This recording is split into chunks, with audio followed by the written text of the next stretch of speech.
Gràcies, presidenta. Això de parlar d'estètica em fa perdre temps i per tant no entraré en la nostra capacitat capil·lar. Senyor conseller, crec que potser no m'ha acabat d'entendre del tot. Vostè ha llançat, tot i el to, que és cordial, un cert missatge triomfalista, que és el que acaba sempre llançant aquí. Crec que no es correspon amb la realitat. De fet, jo crec que ha obviat una mica el nucli de la meva intervenció. No ha acceptat d'alguna forma la realitat que tindria problemes per explicar segurament aquesta realitat als treballadors d'aquestes empreses que marxen, tot i que s'ha reunit, i ens alegrem molt que s'hagi reunit amb Alstom i amb altres empreses. Sembla que no està funcionant almenys l'acció que fa el seu departament. Ens alegraria molt i moltíssim que fos així. També m'he obviat, però imagino que això és normal, el que li he comentat sobre les multes lingüístiques, i ja en parlarem un altre dia.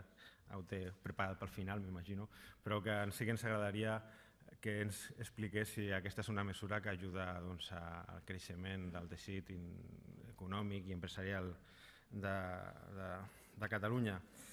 L'efecte de deslocalització es deixa sentir sobretot a les petites empreses, com ja li he dit i li he comentat, empreses subsidiàries de les grans empreses deslocalitzades i que acaben tancant. Darrere d'aquestes empreses hi ha emprenedors i autònoms que tenen molt difícil tornar a llançar un nou projecte.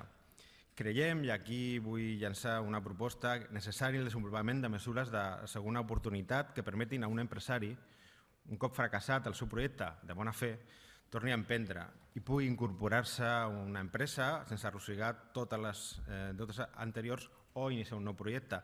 Quines mesures creu que pot fer o podria fer el seu govern en aquesta línia?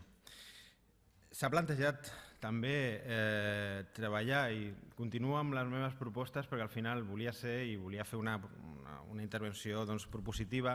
Ja li he dit que crec que al final les deslocalitzacions no són causa d'un sol element, sinó de diferents elements, i hi ha una sèrie de propostes que també portarem possiblement a la moció subsegüent, que creiem que poden sumar i millorar la situació i evitar moltes d'aquestes deslocalitzacions. S'ha plantejat vostè treballar per desenvolupar un programa d'orientació professional pels treballadors que es trobin en empreses en processos de reindustrialització. Exactament. La formació és un altre factor d'enriquiment del nostre ecosistema industrial. Com col·labora el seu departament amb el SOC per portar a terme aquestes formacions específiques? S'han proposat relacionar, implicar els programes de reindustrialització amb programes de retorn de talent? Hi ha situacions de risc que es poden transformar a vegades en oportunitats. La deslocalització suposa fugida de coneixement i experiència, però una política de retorn adequada pot revertir aquesta situació. Creiem també que les oficines d'acció a l'estranger han de servir per treballar en el retorn de talent a Catalunya i ho han de fer en col·laboració amb l'ICEC. L'ecosistema empresarial català no pot viure aïllat i requereix desenvolupament en concepte que moltes vegades vostè, o el desenvolupament d'un concepte que vostès a vegades defugen sistemàticament, que són les sinergies amb altres administracions i amb el govern d'Espanya. Quines accions de sinergia estan portant a terme des que ha arribat vostè com a conseller? I ara li parlaré de tres propostes que creiem que podríem sumar, com són altres factors, com són les infraestructures. I li llanço ara mateix. Necessitem que la Generalitat de Catalunya asseguri el desplegament de la xarxa de fibra òptica. Què està fent? Hi ha algun pla previst per desenvolupar un teixit de fibra òptica adequat?